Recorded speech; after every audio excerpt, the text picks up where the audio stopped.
मंत्री महोदयांनी खूप चांगली उत्तरं दिली आणि शासनाचे सुद्धा खूप कडक नियम आहेत। पण महाराष्ट्रातल्या काही ग्रामीण भागामध्ये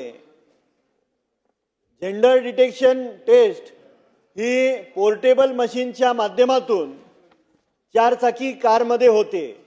ही अत्यंत गंभीर बाब आहे।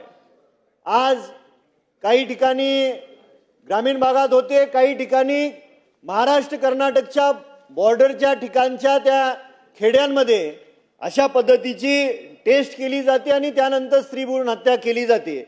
याच्यावरती शासन काय निर्णय घेणार? आपण साहजिकच शासन याच्यावरती कठोर कारवाई करेलच, पण ह्या ज्या फोर व्हीलरमध्ये पोर्टेबल मशीनच्या माध्यमातून होणाऱ्या ज्या टेस्ट आहेत याच्यावरती आपण कशा पद्धतीने आळा घालणार? आणि दुसरा महत्त्वाचा प्रश्न असा आहे की आताच आव्हाड साहेबांनी जो उपस्थित केलाय की महिलांना मासिक पाळीमध्ये जे काही हायकोर्टाने घेतलेला निर्णय आहे त्यामध्ये आपण समिती नेमणार आहात।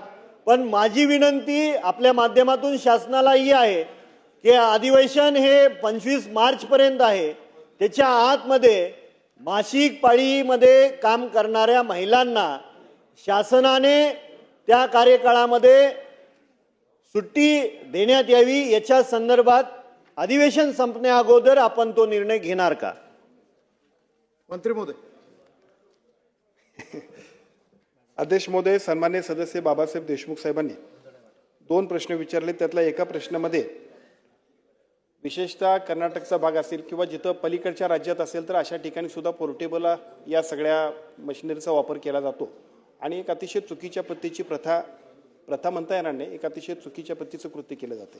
माझी विनंती आहे की अशा सगळ्या गोष्टींसाठी तिथल्या SP असेल, तिथले आमचे सिव्हिल सर्जन असतील, तिथली कमिटी असेल, त्या कमिटीच्या वतीनं प्रभावीपणानं या सगळ्या गोष्टींसाठी अंमलबजावणी करण्यासाठी आपण प्रयत्न करतोय। विशेषतः मुलगाच पाहिजे हा जो काय हट्ट आहे, या हट्टापोटी अजून सुद्धा ग्रामीण भागामध्ये या सगळ्या गोष्टींची खूपच पुनरावृत्ती होते असं दिसतंय आणि म्हणूनच आम्ही या कायद्याची प्रभावी अंमलबजावणी करण्यासाठी प्रयत्न करतोय। विशेषतः या सगळ्या प्रभावी अंमलबजावणी करत असताना जो बेल्ट असा असेल, मग आमच्याकडे सुद्धा तुमच्यासारखाच कर्नाटकशी संबंधित विषय आहे, तिथले SP आणि तिथल्या सिव्हिल सर्जनना सूचना देऊन सातत्यानं अशा सगळ्या गोष्टींसाठी एका बाजूला स्पष्ट पद्धतीनं तपासण्या करणं आणि जर अशा पद्धतीचं होत असेल तर त्याच्यावरती कारवाई करणं, यासाठी जे कायदे आहेत त्याचा प्रभावी अंमलबजावणी करण्यासाठी आमचा प्रयत्न चालला आहे। तो अजूनही प्रभावी करण्यासाठी शासन स्तरावरती आम्ही सूचना देऊ। आणि दुसरा विषय आपण सांगितला तो आदरणीय आव्हाड साहेबांनी आता सांगितलंय, मला असं वाटतं हा थोडासा लीगल पण विषय आहे, त्याला अधिवेशनाची मर्यादा नका घालू, परंतु सुप्रीम कोर्टाची जर जजमेंट असेल तर निश्चितपणे महाराष्ट्र हे पुरोगामी राज्य आहे, भविष्य काळामध्ये सुद्धा काही चांगले निर्णय घ्यायचे असतील तर त्याच्या दृष्टीने सुरुवात निश्चितपणे आपण करू।